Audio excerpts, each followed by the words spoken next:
servi avec persévérance, produit la délivrance. Nous allons lire dans Daniel. Daniel 6.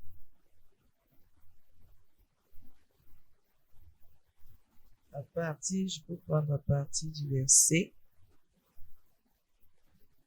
À partir du verset 11. Alléluia.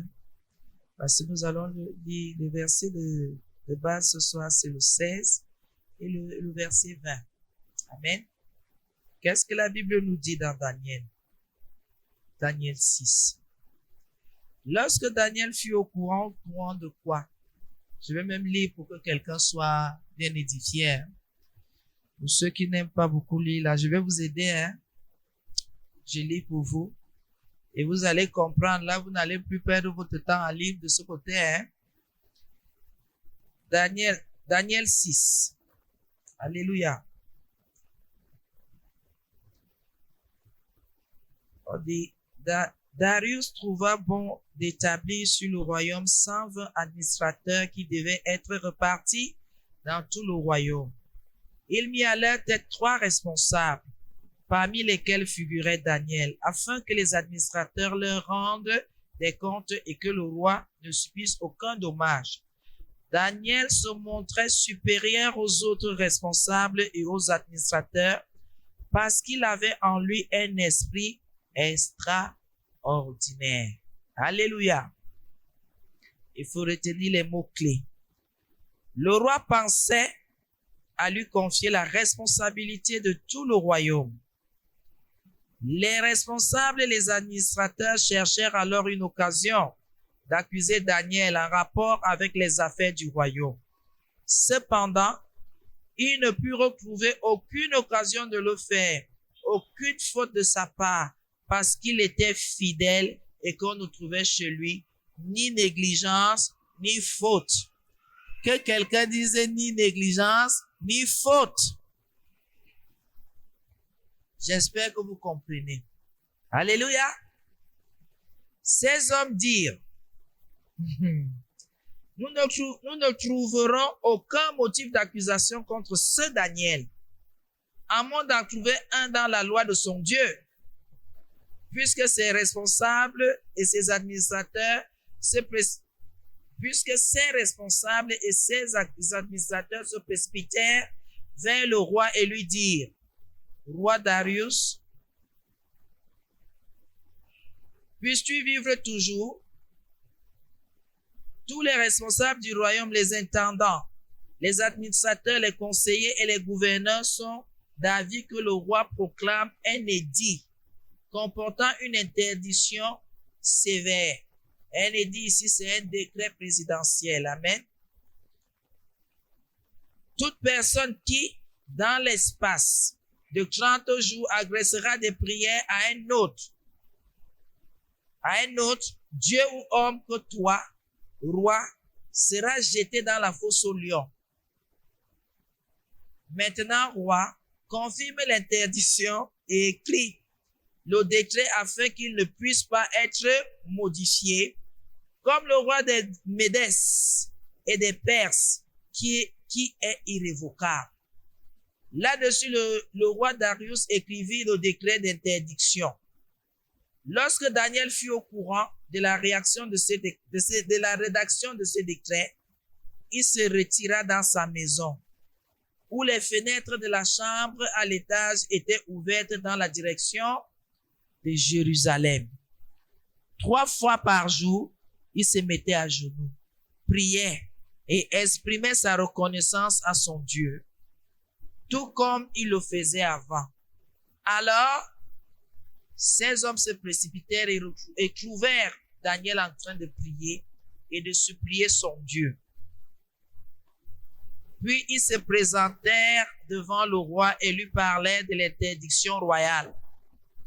N'as-tu pas écrit une interdiction d'après laquelle toute personne qui, dans l'espace de 30 jours, agresserait des prières à un autre, Dieu ou homme, que toi, roi, serait jeté dans la fosse aux lions?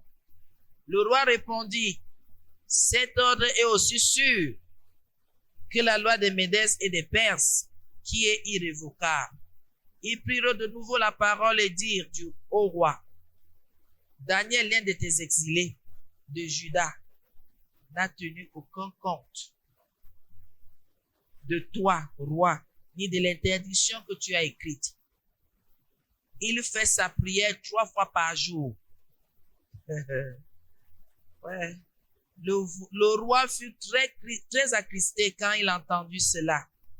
Il prit à cœur de délivrer Daniel et jusqu'au coucher du soleil, il s'efforça de le sauver. Mais ces hommes insistèrent auprès du roi et lui dirent, sache, roi, que d'après la loi de Médès et Perses, aucune interdiction ni aucun décret confirmé par le roi ne peut être modifié. Alors le roi donna l'ordre de faire venir Daniel et de le jeter dans la fosse aux lions. Le roi dit à Daniel, que ton Dieu, que tu sais avec persévérance, veuille te délivrer. On apporta une pierre et on la plaça sur l'ouverture de la fosse. Le roi y apposa l'empreinte de son anneau et de l'anneau de ses hauts fonctionnaires afin que rien ne puisse être modifié pour Daniel. Le roi se rendit ensuite dans son palais. Il passa la nuit sans manger, sans venir de danseuses devant lui et sans parvenir à trouver le sommeil.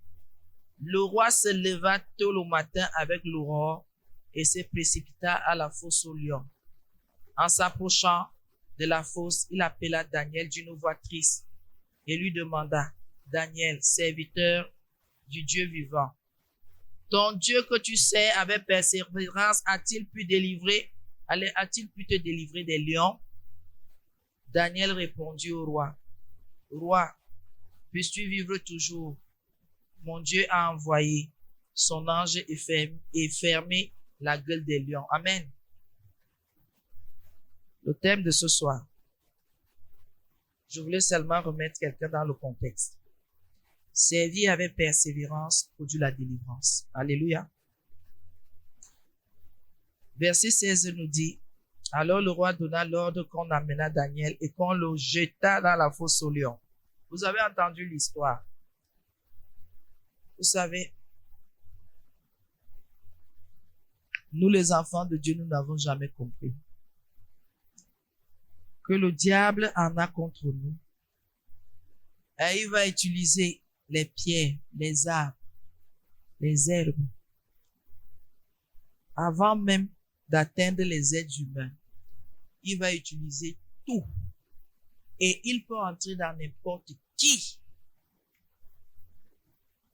pour te tourmenter. Alléluia. Quand un enfant de Dieu vit avec légèreté, vous avez entendu ici, on ne trouve en Daniel aucune négligence et quoi? Aucune faute, aucune négligence. On dit aux enfants de Dieu, non, ne prends pas tout à la légère, fais attention. Ce que tu fais avec légèreté là va te créer les problèmes plus tard. Les fautes que tu accumules là, non. Regardez, voilà quelqu'un. La personne n'était pas négligente. Daniel n'était pas négligent. On ne trouvait en lui aucune faute. Pourtant, il s'est trouvé dans la fosse aux lions. Combien de fois alors nous, en qui on peut trouver une faute, 2, 3, et on peut découvrir même plusieurs négligences. Combien de fois nous, quand on dit aux gens, un enfant de Dieu ne vit pas n'importe comment, ne marche pas n'importe comment, ne peut pas s'entendre avec tout le monde, c'est de la négligence de s'entendre avec tout le monde. C'est une négligence de marcher n'importe comment. Puisque si tu marches n'importe comment, il y aura une faute. Il y aura une faute que tu vas commettre. Il y a quelque chose que tu vas faire. Tu ne vas pas discerner. Mais l'ennemi lui sait qu'il t'a piégé. Il a impacté ta vie, il a impacté ton cœur, il a impacté quelque chose dans ta vie. Et cette chose-là, c'est ton occasion de chute. Et tu es là-dessus. Le Seigneur parle même, il donne des messages. Tu es seulement là. Non, non, non. J'ai dit, on ne peut pas persévérer. On ne peut pas persévérer dans la faute. Persévérer dans la négligence. C'est la mort. C'est la mort, bien-aimé. Est-ce que vous vous rendez compte que dès que quelqu'un commence, quelqu'un qui venait à l'église tout le temps, dès qu'il commence, aujourd'hui je suis fatigué, je ne peux pas, c'est fini. C'est la négligence. Tu as quel problème pour ne pas aller à l'église? J'ai beaucoup travaillé. C'est la négligence. Je vois des gens aller au travail malades. Je vois des gens se lever le matin ne se sentant pas bien, mais c'est comme si ils sont le fer et le travail est un aimant. Ils font tout, même en traînant leur corps pour arriver au travail. Pourquoi quand c'est l'église, c'est là où quelqu'un trouve que j'ai mal aux pieds, j'ai mal à la tête, je ne sais pas pourquoi je suis trop fatigué. C'est de la négligence. Et si le diable trouve déjà ça en toi, il va te faire, il va te toucher, il va te corriger, il va te balader au sol. D'abord, tu as déjà donné accès, il fait de toi ce qu'il veut. Les gens ne comprennent pas. Et quand tu commences ça, tu trouves que tu as raison, tu te justifies même. Et si bien même quelqu'un t'appelle, il te dit, je t'ai pas vu à l'église, il y a quoi, tu te sens bien? Je me suis senti un peu fatigué là. J'ai trop travaillé, ça a été trop difficile pour le taxi. Ça, tu veux ta boue, tu. L'autre te dit, ah, je comprends. Oh, que le Seigneur te fortifie. Alors, non, même toi qui lui dis que le Seigneur te fortifie, il fallait lui dire que tu aurais mieux fait de tout arrêter, sachant que ça peut être difficile. Parce que quand tu dis que tu viens à l'église, quand le diable veut mettre les embûches, le Seigneur dispose toutes choses avant. Il te parle pour te dire, ne craigne pas. Tu risques de rater le culte ce soir. Il te le dit. Après, tu dis, il y a un cœur qui m'a parlé, l'autre cœur est venu. Il y a un cœur qui m'a dit, l'autre cœur est venu. Tu as deux cœurs. Bien-aimé. En Daniel, on a trouvé aucune négligence, aucune faute. La suite maintenant. Alléluia. Quand maintenant on ne trouvait pas ça, ils ont fait un complot. Ils font des complots pour te faire tomber. Ils font des complots pour te faire tomber. Ils font des complots pour te faire tomber. Ils cherchent la faute. Donc ils vont utiliser ce que tu aimes, ce qui fait que tu adores ton Dieu normalement. C'est ça qu'ils vont utiliser. Ils vont utiliser que vous chantez fort. Ils vont utiliser que vous avez les baffes. Ils vont utiliser tout pour vous attaquer à votre foi. Ils vont venir se placer devant vos barrières pour dire que votre bruit arrive chez eux alors qu'ils sont devant votre barrière. Ils vont utiliser tout ce qu'ils veulent. Ils vont venir, ils mettent les bancs sur leur barrière et ils mettent la main dans votre camp pour dire que c'est votre bruit qui traverse alors qu'ils ont mis la main dans votre camp. Ils vont vous faire la sorcellerie consciente et agissante pour vous faire tomber. Vous croyez que c'est facile? Écoutez l'histoire de Daniel. Il était juste, il était propre, Tu vois quelqu'un ici. Vous faites la louange, c'est le bruit. Depuis quand on chante pour Dieu, c'est le bruit. Voilà Daniel, dès que le décret tombe, il va se mettre à genoux que Seigneur soutiens-moi. C'est là où on l'attrape. On dit qu'on savait que tu pries 3 fois par jour. Bon, ceux qui prient 5 fois, c'est votre décret. On vient l'attraper en train de servir le Seigneur. Et ils étaient sûrs que leur plan allait marcher. Est-ce qu'ils buvaient? Est-ce qu'ils mangeaient? Est-ce qu'il était en train de faire des causeries inutiles? Jamais. Il était en train de prier. Et quand tu viens toi-même, vous venez attraper quelqu'un en train de prier, vous mettez cette personne à la fosse au lion, vous-même vous vous dites que qu'est-ce qui va vous arriver? La honte. L'opprobre va vous atteindre. Interdiction de parler chez vous, interdiction de parler fort chez vous, interdiction de respirer fort, même si vous êtes essoufflé. Comment? C'est où? Et ils sont sûrs que nous sommes en train de prier quelque chose qui n'est pas Dieu. Hein? C'est que nous vivons à ce moment. Voici ça ici. Je n'avais même pas tout compris. Merci Seigneur. J'avais vu sur Daniel, je n'avais pas vu sur moi-même. Je n'avais pas tout compris. Merci Seigneur Jésus. Vraiment, je n'avais seulement vu sur Daniel. Je n'avais pas vu que nous-mêmes nous sommes dans les embargos. On est dans la difficulté. Ils vont venir dire que j'ai prêché. Je prêche. C'est écrit ici que on a attrapé, on a fait un décret pour que Daniel ne prie plus. C'était pour l'attraper. Donc, il savait.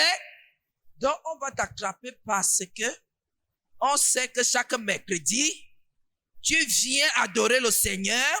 Chaque vendredi, tu viens. Chaque dimanche, quelqu'un ne peut pas rester chez lui à regarder sa télé ou aller se balader. Il vient, il vous calcule à l'heure là, il vient placer son téléphone pour vous enregistrer. C'est la même histoire ici.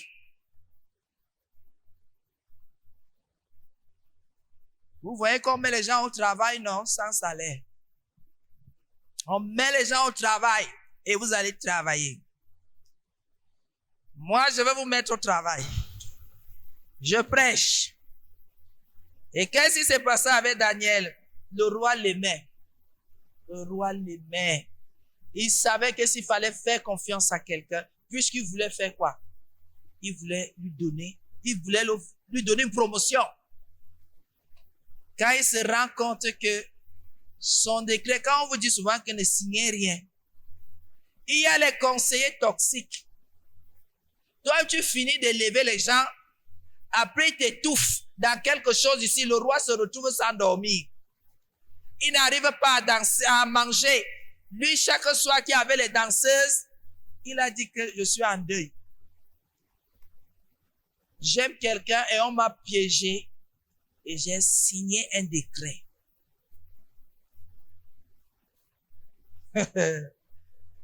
Ici, ils n'ont pas signé le décret. Quelqu'un a essayé de beaucoup bavarder. Mais je suis sûr que la nuit, Dieu lui est apparu. Alléluia. Le roi était Christ. Parce qu'ici, il dit, j'ai appris que tu peux donner. Non, c'était Daniel 6, verset 12. La Bible nous dit, c'était 12 ou 16? 16. La Bible nous dit, Satan, tu es vaincu, tu ne vas pas m'embrouiller. Alléluia. Mais ces hommes, la Bible nous dit que le roi fut très attristé quand il entendit cela et prit à cœur de délivrer Daniel. Et jusqu'au coucher du soleil, il s'efforça de le sauver. Donc il plaidait auprès de ceux que lui-même il a fini d'élever, qui l'ont piégé. Est-ce qu'on ne peut pas trouver une solution alternative? Est-ce que vous connaissez quand même Daniel? Vous ne pouvez pas lui faire ça sans savoir que le diable était déjà ancré dans les autres et ils avaient déjà un projet. Daniel meurt. Il ne faut qu'une seule personne pour occuper la place là. Vous vous rassemblez pour le faire tuer. Mais il n'y a qu'une seule personne, une seule qui prendra la place de Daniel là où on voulait l'élever. Mais vous vous rassemblez à plusieurs, pour l'assassiner. Il y a les assassinats officiels. Parce que ça, c'était un assassinat officiel. Le roi ne s'est pas assis pour réfléchir que ce décret-ci a quoi avoir maintenant. Comment il a pu oublier que Daniel avait un Dieu qu'il servait en esprit et en vérité? Il ne manquait jamais à son devoir. Comment le diable a pu effacer ça dans la tête du roi?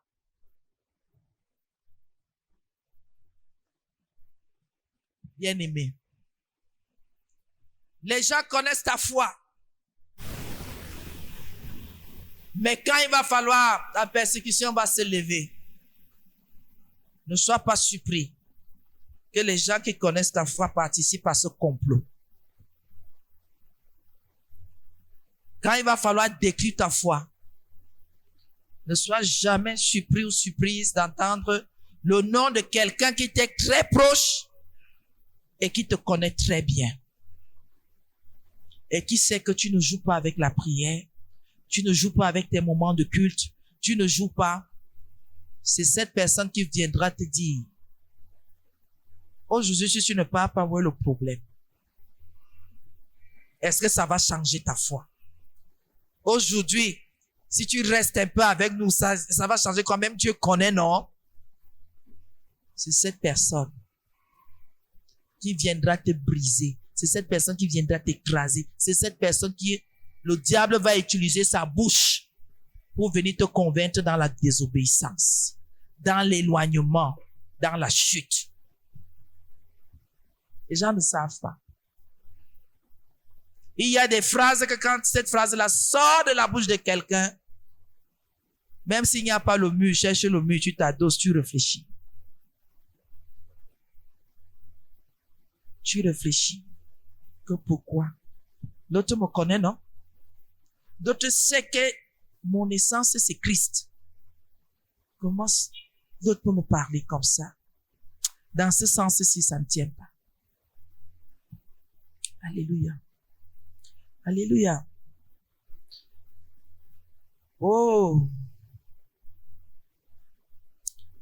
La Bible dit, mais ces hommes insistèrent auprès du roi et lui dirent, sache, roi, que d'après la loi des Médès et des Perses, aucune interdiction ni aucun décret confirmé par le roi ne peut être modifié. C'est cela que la Bible dit que ton oui soit oui, que ton non soit non. Pour dire que dès que tu as dit oui, tu ne peux plus modifier. Quand tu as dit non, tu ne peux plus modifier. Parce que c'est supposé que tu as examiné et que tu as pris la bonne décision. Et c'est pour aussi dire quoi? Que tu sois un homme et une femme de parole. Pas avec le Seigneur, on ne marche pas avec l'humeur. On marche avec le discernement. On discerne et on donne son point de vue. On discerne et on dit son oui. On discerne et on dit son non. On ne tâtonne pas. Nous ne sommes pas des aveugles. On ne tâtonne pas. Et bien aimé, il ne peut pas modifier. Quelqu'un va prendre ton sujet, quelqu'un va prendre ton cadre, quelqu'un va prendre ta situation, va débattre de ta situation et insiste qu'on te mette en quarantaine, qu'on te rejette, qu'on te fasse du mal. Parce que la personne sait que là où nous sommes en train de plaider, si cette personne a de bonnes dispositions envers elle. Comme c'est elle qui tient le mot de la conclusion, allons l'influencer pour atteindre l'autre. Allons influencer cette personne. Et c'est le diable qui marche comme ça. Il est rusé. C'est le malin. Quelqu'un peut ne pas venir directement. Dès qu'il a déjà constaté que tu es stable, tu es ferme, va toucher quelqu'un à côté de toi. Va toucher ton enfant, ta femme, ton mari. Va raconter une histoire. Quand l'histoire là va venir, par ce canal, ça va te briser. Ça va te faire chanceler. Ça va te branler. Si tu n'es pas vigilant, tu peux fléchir le pas devant Baal. Alléluia. Ils insistaient. Donc le roi sortait les arguments. Il disait, il le tenait maintenant que tu as signé. Il disait des choses pertinentes. On le tenait maintenant que tu as signé. Qu'est-ce que tu as signé? Qu'est-ce que tu as promis? Qu'est-ce que tu as dit à qui? Maintenant, on te tient par là, au point de te bousculer. Et tu trembles. Toi-même, tu ne sais plus quoi dire. Puisque tu argumentes, tu dis, tu parles vrai. C'est vrai ce que tu dis, mais tu as signé. Tu as promis. Tu as dit que. Quelle est la situation que tu vis aujourd'hui? Quel est le lien qui te garde en captivité? C'est là où la persévérance. Maintenir ses efforts et sa volonté pour poursuivre une action. On a donné ces définitions-là la dernière fois. Alléluia. Quand maintenant, Daniel, lui, n'a pas lâché. Hein? Votre décret, c'est votre décret. C'est vous qui avez commandité cela, c'est vous qui avez fait, vous avez signé, vous avez corrompu le roi, il a signé. Il dit, je ne peux pas avoir peur des hommes. Alléluia. Le Dieu que je sers est plus fort que vous. Je préfère lui rester fidèle que de craindre les chars et les fusils et les décrets et les soucis des hommes. Je ne tremble pas. Mon Dieu est capable de te parler même dans ton lit. Il ancre chez toi, aucune porte n'est ouverte, il t'atteint dans ta chambre. Il est resté attaché, persévéré. Il a maintenu ses efforts dans la prière, dans sa communion avec le Seigneur. Il ne s'est pas arrêté. Votre décret, c'est votre décret. Je n'ai pas peur de ça. Si c'est pour me casser, parce qu'ils étaient conscients qu'ils ne pouvaient pas, ou on brise sa relation avec le Seigneur, ou il tombe dans l'embargo et on le punit. Et ce n'était même pas une punition. On le mettait à mort. Alléluia. On mettait Daniel à mort. Il a dit quoi? Mais je meurs en te servant. Alléluia. Il n'est pas mort parce qu'il faisait un complot, il mangeait ou faisait jouer au ballon. Jamais. On est venu le prendre, il servait son Dieu. On est venu le prendre, il était en communion avec son Dieu. Et on l'accusait de quoi? On accusait sa foi.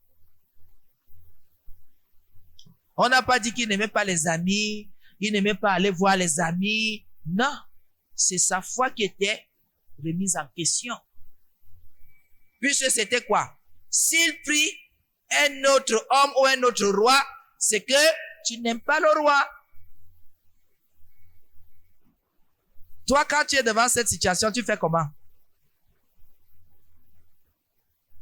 Non, c'est l'histoire de Daniel. Maintenant, à nous. Tu fléchis le pas, n'est-ce pas? Vous aussi, vous exagérez. Comment vous pouvez dire des choses comme ça? On peut seulement tuer quelqu'un pour la foi. C'est parce que Daniel, avec sa foi, était très fort. Alléluia. Rien ne l'arrêtait. Même le roi. Regardez. Il a mis combien de personnes dans la tête? On dit plus d'une centaine, non? Alléluia. 120 administrateurs qui devaient repartir dans tout le royaume.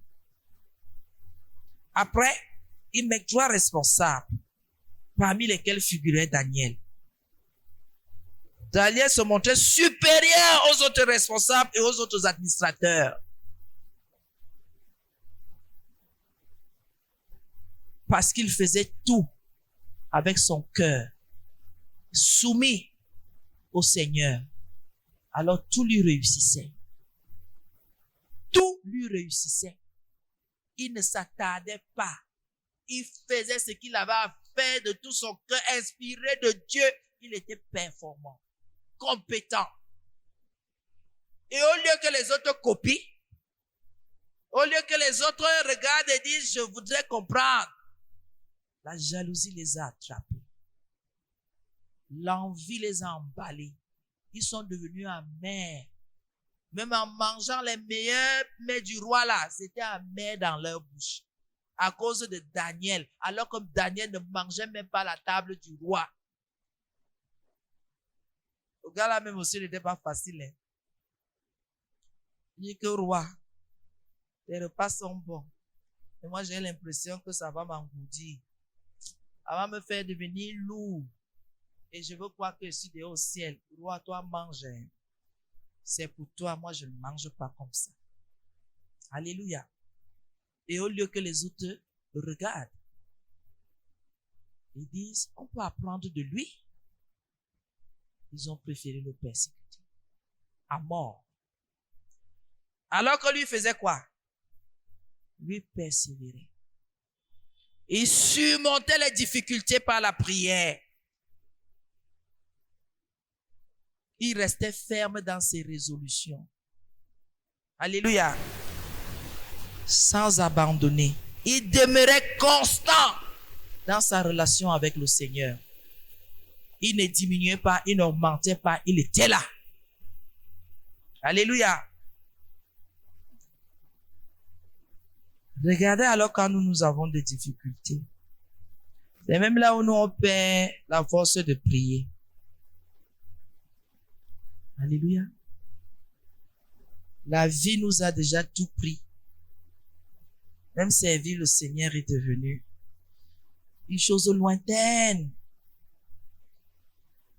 Quand on dit aux gens, au service, tu vois certains dire que c'est pour les autres. Donc toi, tu es venu à Christ seulement pour prier pour toi-même. Alléluia.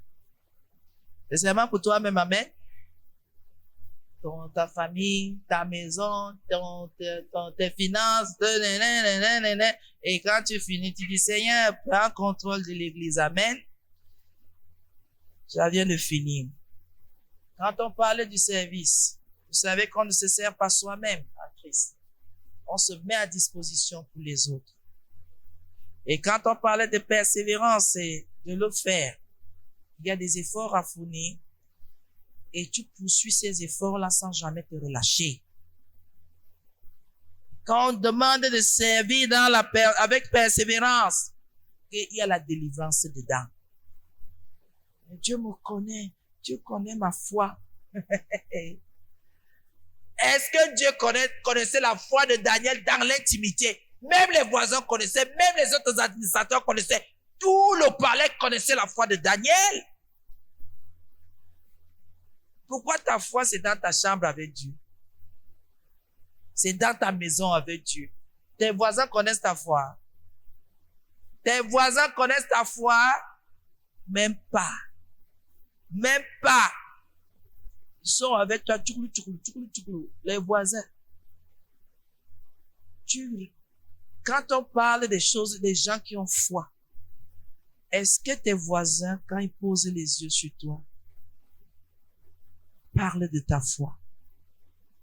Parlent de toi en tant qu'homme de foi et femme de foi.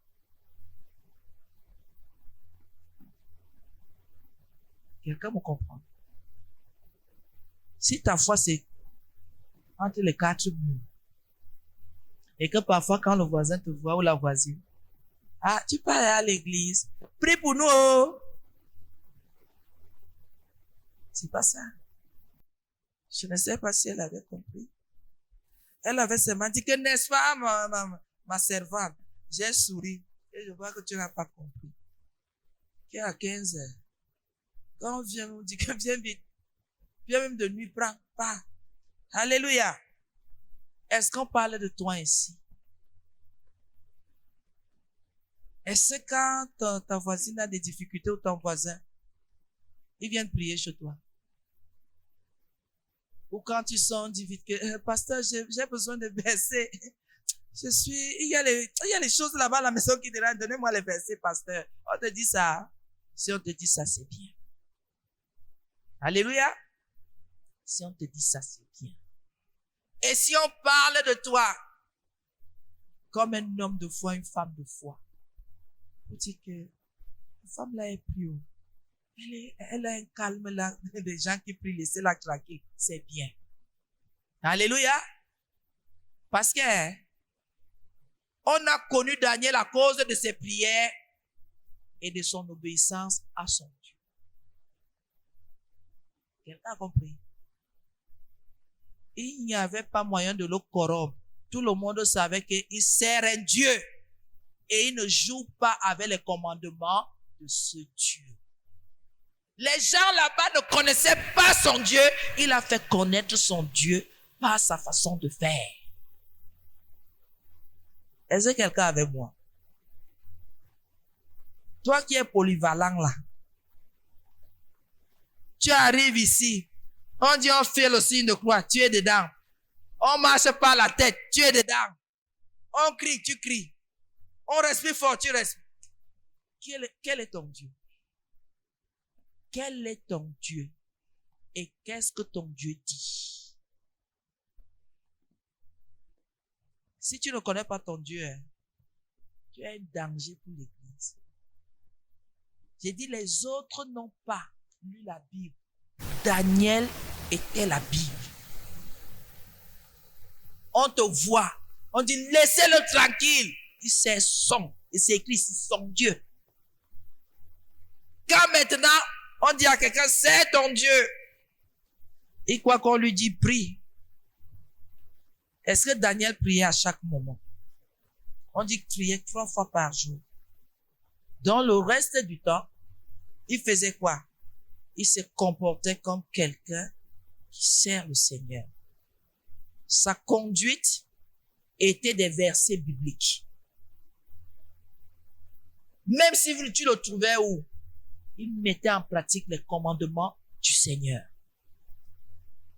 Quand maintenant on dit servir le Seigneur avec persévérance, produire la délivrance,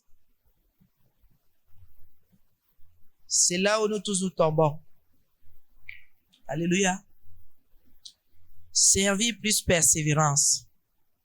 Le fruit, la délivrance. Beaucoup se sont relâchés depuis. C'est dommage. La prière fait partie du service. Prier sans cesse, c'est bien. Mais être un serviteur, être une servante, c'est dans toutes les positions de ta vie que tu dois glorifier le Seigneur. Toutes les positions de ta vie, même en faisant la cuisine, tu fais la cuisine, comme je dis souvent aux femmes, tu rends ministère dans les marmites là. Que tous ceux qui vont manger soient contents et que le Seigneur les bénisse.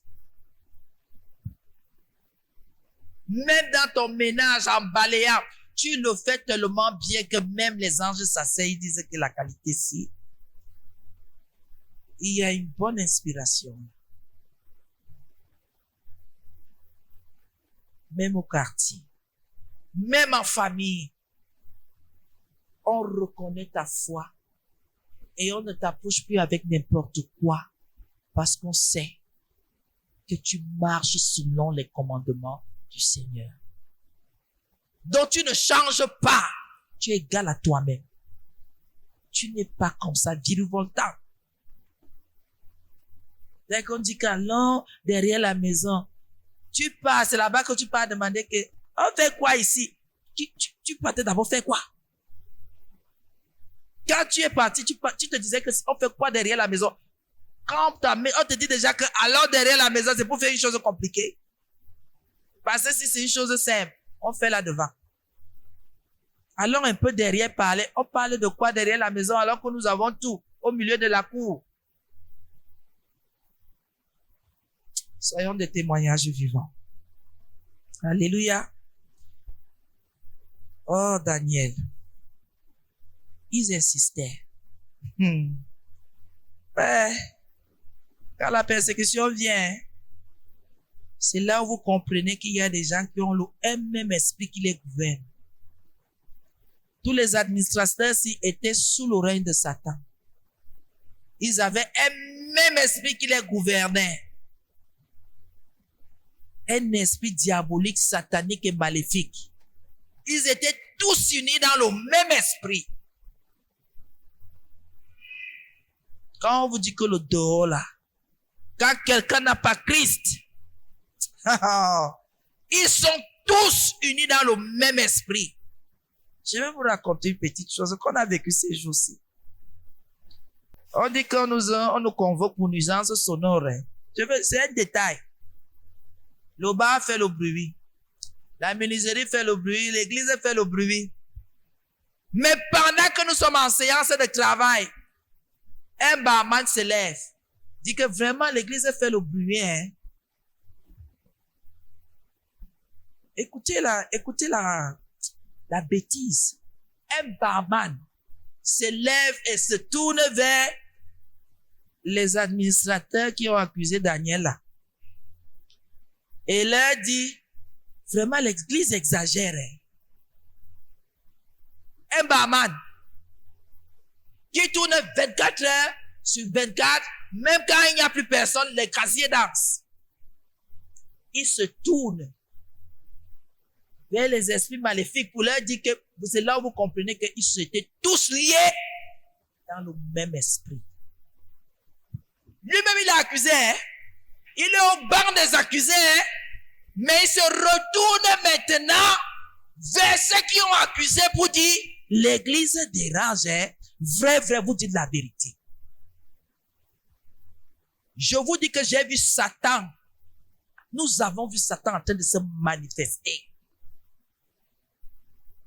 Et celle-même qui est aussi venue, elle ne connaît même pas d'abord le nom de son établissement. Donc elle a les papiers d'un établissement.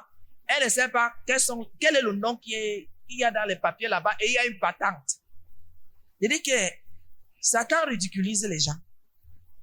Quand on lui dit que le nom de votre établissement, et c'est là où j'ai compris que même ceux qui disaient qu'ils font la réunion sur nous, avaient un esprit perdu. Quelqu'un qui ne sait pas, qui allait payer sa patente, qui ne connaît pas le nom de son établissement, c'est son établissement. Ce sont les faux papiers. Ce sont les papiers d'une autre personne que cette personne avait. Et ce qui est bien, ils étaient tellement en colère contre l'église qu'ils ont vu flou là-bas. Personne n'a vu sur la table là que ce n'était pas. Je sais qu'il y a quel nom là-bas, non? Dès qu'on dit manchot, c'est comme ça qu'on m'appelle au quartier. Qui a fait les papiers? Qui a payé la patente? J'étais assise, je disais que Satan, tu es en train de te manifester. Et elle aussi, tout le monde priait. Ne croyez pas que c'est seulement vous. Maintenant, tous forment un plan. Tous sont d'un côté. Alors que nous tous sommes supposés être accusés. Ce n'est que l'église maintenant qui est d'un côté. Les barman et les plaignants subitement se retrouvent dans le même esprit. Je vous dis tout ce qu'il dit là, vous avez vu, non? Vous avez entendu, non? C'était dangereux. Vous jouez avec Satan. Nous tous, nous sommes sur les bancs des accusés. Certains sont déjà en train d'accuser les accusés. Les accusés qui accusaient les accusés. Et qui trouvent, depuis quand, un bar qui fait 24 heures sur 24 heures, une semaine sur 7 jours sur 7, qui fait moins de bruit. Il se plaint de l'église qui vient 2 heures, 3 heures par mercredi, vendredi et 9 heures, 12 heures le dimanche. Lui qui est 7 jours sur 7, il se permet. Je vous dis que tant que vous n'avez pas vu Satan assis, en train de taper des pieds, il met le chapeau de ce côté, tant que vous ne l'avez pas vu, et il est fier de le dire. Il est dans le camp des autres. Alors que nous tous, nous sommes sur les bancs des accusés que on dit que on va vous frapper. C'est là où on a compris qu'il y avait mascarade. On les a appelés par mascarade parce que c'est nous qu'on cherchait. C'est nous qu'on cherchait. On ne cherche le diable, ne commet pas le diable. Ça n'existe pas. Le diable ne combat pas le diable. Ne combat pas ce qu'il a déjà gagné. C'est ce que les gens, le jour que vous allez discerner, vous allez faire que vous êtes assis comme ça. Après, vous devenez muet. Vous devenez aveugle. Vous respirez. On sait que vous êtes vivant parce que vous respirez. Parce que vous allez voir les manifestations maléfiques des démons font des choses bizarres.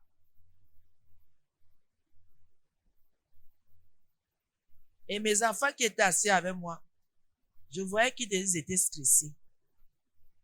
Moi, si j'avais la force, j'allais au bar. Dès qu'on sortait là, je lui donnais les coups de poing. Il a accusé les autres barman. Il était content qu'on ferme leur boutique et que sa boutique reste ouverte. C'est-à-dire que c'était alors lui. Judas était petit. C'était lui le petit frère du diable. Il attaque l'église, il attaque les autres. Et il se sent fort. Quand il y a complot, parfois vous pouvez voir quelque chose commencer en Bogabang. Mais Sam Dongo, c'est toi que ça cherche. Si tu es à côté, cours, fuis. Ne vous mêlez pas de ce qui ne vous concerne pas. Parce que parfois vous ne savez pas que c'est vous que ça cherche. Vous êtes là. N'est-ce pas? Vraiment, les choses, si. Ouvrez toujours vos bouches. Ouais, vous dites que j'entre dans un taxi, je ne cause pas avec vous. Je ne cause pas avec vous. Parce que je sais que quand elle veut donner mon point de vue là, vous allez vous tous retourner contre moi. Mieux, je fais comme si je ne suis pas, je suis dans la voiture sans être dans la voiture. Vous ne savez pas ce que le diable peut faire pour vous gâcher une journée.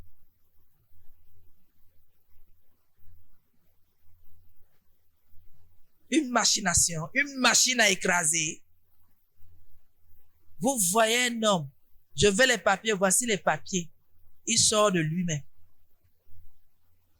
Il commence à manquer de respect aux gens. Tu regardes, tu comprends qu'il est sous influence. Parce que lui-même, il bafoue les propres lois les choses qui sont écrites. Vous êtes en train de jouer. Tu es calme. Déjà même, on t'appelle sans te dire pourquoi on t'appelle. On te fait venir ou venir sortir autre chose en bas. La ruse. Vous êtes en train de jouer.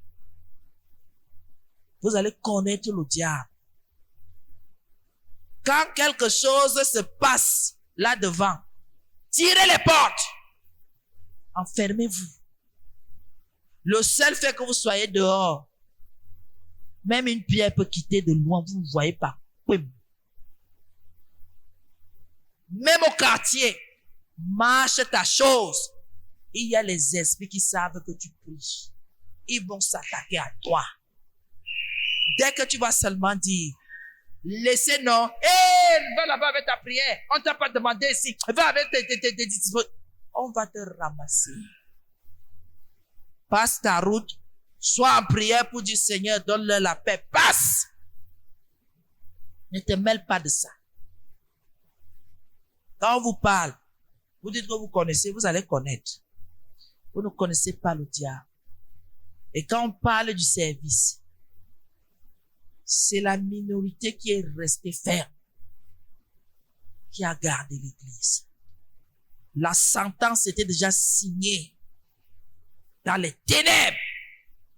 C'est la minorité qui est restée fidèle, en communion. C'est cette minorité qui a gardé l'église. Nous étions déjà la fosse aux lions. Mais le Seigneur a fermé la gueule des lions. Ils étaient déjà assis.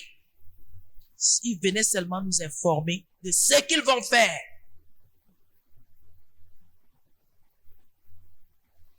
Parce que parfois quand on vous parle, on vous dit non. On vous dit restez vigilants. Non, il y a quoi? Jésus est avec moi. Il y a aussi les pharisiens.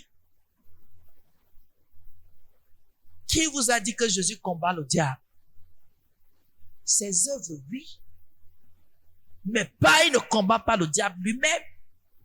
Et tant que ce sont seulement ses œuvres, ça veut dire que le diable continue à agir. Vous ne voulez pas comprendre. Là où on prie, on fait des efforts, les âmes sont sauvées. Ne vous gênez pas. Toute notre vie, nous allons veiller, nous allons prier et nous serons persécutés. Ne vous gênez pas. Et il ne faut pas qu'on se relâche sur le service, qu'on se relâche sur la persévérance. Il faut que ça porte du fruit digne de la repentance. Et tant qu'on a ce fruit, les attaques seront, mais nous ne tomberons pas. J'espère que quelqu'un a compris. Nous ne tomberons pas. Mais si certains viennent là, les choses là, eux aussi, on leur parle, ils n'écoutent pas. Tu es du diable. On ne loue pas le Seigneur avec les dents serrées. Sans confessant de la bouche. Et si on t'empêche de confesser de la bouche, c'est qu'on veut te bâillonner, on veut te tuer. Nous, on va continuer à prêcher. Et qu'on enregistre très bien comment je prêche. Et qu'on a fait écouter ça. Celui qui se reconnaît va prier. Alléluia. Je ne veux pas pleurer. Alléluia.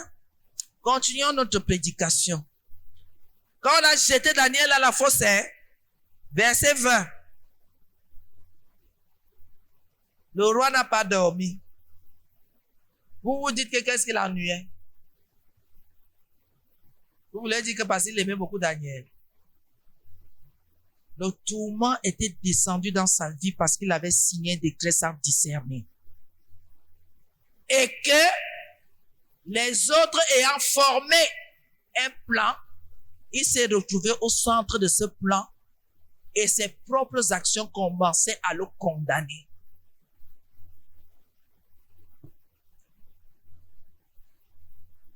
Vous jouez.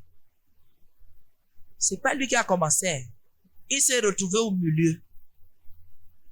Maintenant, quand le tourment, on a dit que les autres n'ont pas dormi. Peut-être même qu'il dansait toute la nuit. Peut-être qu'il disait même aux gens que demain, on sera en paix dans ce royaume. Mais ce qu'il ne savait pas, le service de Daniel était irréprochable. Et notre Dieu ne nous abandonne pas. Il ne nous délaisse pas.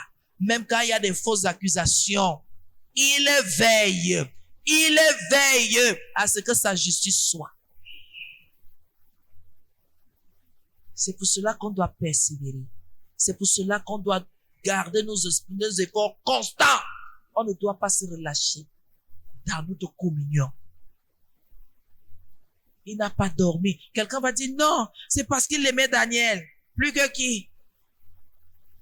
Le tourment était descendu dans sa vie dès qu'il avait pris conscience de ce qu'il avait fait.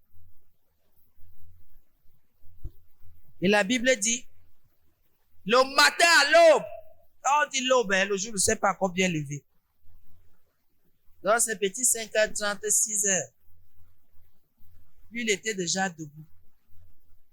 Ou vous voulez aller voir si les lions rongeaient la tête de Daniel, ou vous voulez voir quoi. Mais ce que j'ai aimé chez le roi, je dois le dire, c'est que sans connaître le Dieu de Daniel, il croyait que le Dieu de Daniel était capable de le sauver. Vous voyez, c'est que votre persévérance, votre constance dans la prière, dans la communion avec le Seigneur peut susciter dans la vie de quelqu'un. Quelqu'un croit à travers toi que le Dieu que tu sais est vrai et il est le Dieu des impossibilités. Donc quand il te voit, il dit le Dieu de ma blanche là, il est fort, hein? Il dit que ton Dieu Il ne dit pas que notre. Il dit que le tien là, c'est comme s'il est spécial. C'est comme s'il a un truc. Le truc là, il est fort. Et la question du roi est bizarre. Le roi dit des choses, il se précipite et il va demander à Daniel que est-ce que le Dieu t'a délivré des lions? Lui-même, il croyait en ça, que c'était possible, que la foi de Daniel était extraordinaire. Ça l'avait impacté, ça l'avait touché, la constance, la façon de faire, l'obéissance, l'attachement, la crainte. Parce que Daniel ne faisait pas comme nous autres aujourd'hui. Tu fuis. Il te disait, cache. Je ne peux pas faire ça pour me séparer de mon Dieu. Vous savez ça de Daniel, non? Il te disait, cache. Que ça, je ne peux pas le faire parce que ça va embrouiller ma relation avec mon Dieu. Je ne peux pas. Il ne t'insulte pas. Il te dit ça gentiment. Si tu veux même, il met la vaseline. Mais il t'exprime ça. Que je ne le fais pas pour t'offenser. Je le fais parce que j'ai un être. Je sers une divinité. Je sers le Dieu Tout-Puissant là comme vous voulez. Et je ne veux pas le trahir. Parce que toi, une chair qui va tomber, qui va pourrir, qui n'est même pas obéissante. Et il le disait sans insolence. Il parlait de son Dieu et il parlait de sa relation. Regardez le service. Il n'offense personne. Il t'explique pourquoi il fait telle chose, pourquoi il ne fait pas telle autre. Et tout tournait autour de qui? Du Seigneur. Ce n'était pas ses ancêtres. Ce n'était pas ses coutumes. C'était pas ses traditions, comme quelqu'un va dire que non, c'était les traditions des Israélites, machin. Laissez-nous, Jésus est venu mourir pour tout le monde. Il n'est pas mort seulement pour les Israélites. Non, je ne veux pas le débat là-dessus. Il faut nous laisser. Il faut nous laisser, nous on ne veut pas. On ne discute pas de ça. Regardez vous-même. Il sait le Seigneur. Et vous avez vu que Daniel était dans le palais, non? On a dit qu'il était dans la roseautoire. Vous avez vu qu'il a voulu entrer dans la secte du roi. Pour être bien vu. Vous les chrétiens, dès qu'on vous élève, vous allez entrer dans la roseautoire, la franc-maçonnerie. Vous êtes des fous. Le Dieu qui t'a élevé, est-il rosicrucien? Est-il franc-maçon? Vous êtes des fous. Vous êtes des insensés. Oh, on ne dit pas aux gens insensés, vous êtes des insensés. Qui t'a amené là-bas? Qui t'a amené là-bas? Tu crois que c'est la relation là? Tu crois que c'est la relation de ton père, de ton frère, je ne sais pas qui? C'est parce que Dieu l'a voulu. C'est parce que Dieu l'a voulu. Il a voulu t'élever. Toi qui parles du lui debout des lèvres là, il t'a élevé pour que maintenant tu t'asseyes. Et que tu le serves comme Daniel le sert là. Il était dans le palais du roi. Hein, et il était le privilégié du roi. Parce qu'il a excellé dans son service. Pour le roi, il a servi le Seigneur. Et les hommes ont vu. Son service a quitté le divin pour l'humain. Il était exemplaire. Dès qu'on vous élève sur 2 postes pour porter les chevalières, donc vous vous mariez là-bas. Et c'était comme ça. Dès qu'on élève celui-là, il a un peu d'argent, il voit que le soleil du Cameroun ne brille plus, il part au Brésil. Vous n'avez pas honte. Regardez, voilà, il faut souvent prendre les exemples comme ça, mes frères et sœurs dans la foi. Quelqu'un qui a même refusé de s'empiffrer des mains du roi. On met le caviar sur la table, il dit que ça c'est quoi? Et si j'ai besoin de ça, ça va me corrompre. Mais dès que celui-là, on l'élève, c'est lui qui veut visiter tous les hôtels du monde avec toutes les femmes du monde. C'est celui-là qui veut manger de tout. Il gaspille même de l'argent alors que l'église a besoin d'argent. Il y a les gens à l'église qu'il faut aider. C'est lui qui monte même dans l'avion. L'avion est devenu comme le peuple de son village. Il monte même quand il n'a rien à faire quelque part, il passe seulement. C'est ce qu'on vous a enseigné à l'église. Oh non, le Seigneur m'a élevé en dignité, c'est sa grâce, et tu la gaspilles. Tous tes voyages là, c'est pour aller prêcher. Tous tes voyages là, c'est pour évangéliser quelqu'un. Ta semence, c'est quoi?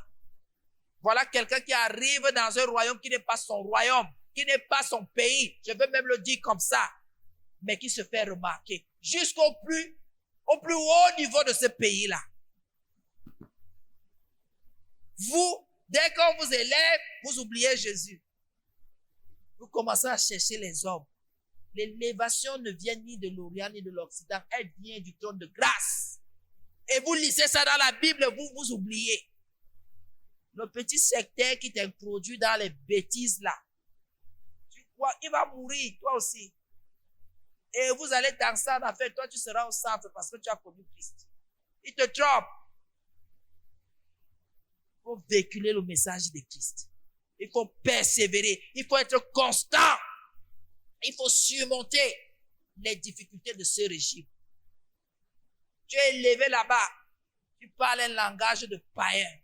Tu vis comme un païen. Après, tu vas venir nous prêcher. Tu vas nous dire quoi? Tu viens nous parler les choses de l'autre royaume. Nous, on a quitté ce royaume. Nous, on a quitté cette partie. Nous recherchons maintenant la vie éternelle. Et dès qu'on t'élève, toi, tu rentres dans ton vomi. Tu es un chien. C'est le chien qui fait ce genre de choses. On dit que les Camerounais boivent l'équivalent du faible vouri. Ou c'est le Sanaka ou c'est vouri. Et ça, on n'a pas évalué la profondeur. Même la largeur.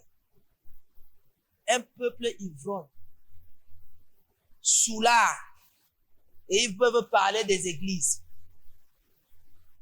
Si nous tous on tombe dans ça, le Cameroun est fini. Vous devez même nous encourager à rester dans les églises. Au moins, nous restons lucides. Et on sauve ce que vous avez gâté. Il y a au moins encore une réalité au Cameroun. C'est qu'on craint Dieu. Et la morale que Dieu nous donne, c'est de ne pas faire les mauvaises choses. Au moins, c'est ça qui laisse le Cameroun, qui fait que le Cameroun lève un peu la tête. Rien que les fous. Regardez-les sur les réseaux sociaux. Ils luttent, ils s'insultent, les fous. Tu sens que la drogue ça a touché toutes les neurones. Tu vois les femmes, elles sont comme si ce sont elles qui sont plutôt les diablesses et c'est le diable qui est venu apprendre chez elles. Le Cameroun est foutu. Et quand on veut parler de ça, on dit, oh, l'église est dérange, oh, allez là-bas. Tous ceux qui disaient que l'église est dérange, c'est parce que vous êtes du diable. L'église garde encore les champs. Vous tous qui êtes assis là, Dieu vous garde. C'est vous qui faites un peu, et partout où vous êtes, il y a un peu de lumière. Et qu'il y ait de l'espérance et des espoirs. Sinon, regardez si nous aussi on buvait. Si on saoulait. Nos enfants, nos maris, nos femmes. Regardez-nous à l'église. On est sûr qu'on chante alors que quelqu'un est en train de dessouler. Notre calme sauve le pays, sauve les quartiers, les villes. Notre constance garde les gens. Certains, nous voyant, savent que tout n'est pas pourri et tout n'est pas perdu. Certains, quand ils te voient, ça leur donne la force d'avoir du courage de se lever demain matin. Parce que ce que vous donnez, ce que vous reflétez, votre reflet, c'est l'espoir. c'est l'espérance. Ah oui. Quand les gens sortent du bar, vous n'avez pas mal au cœur.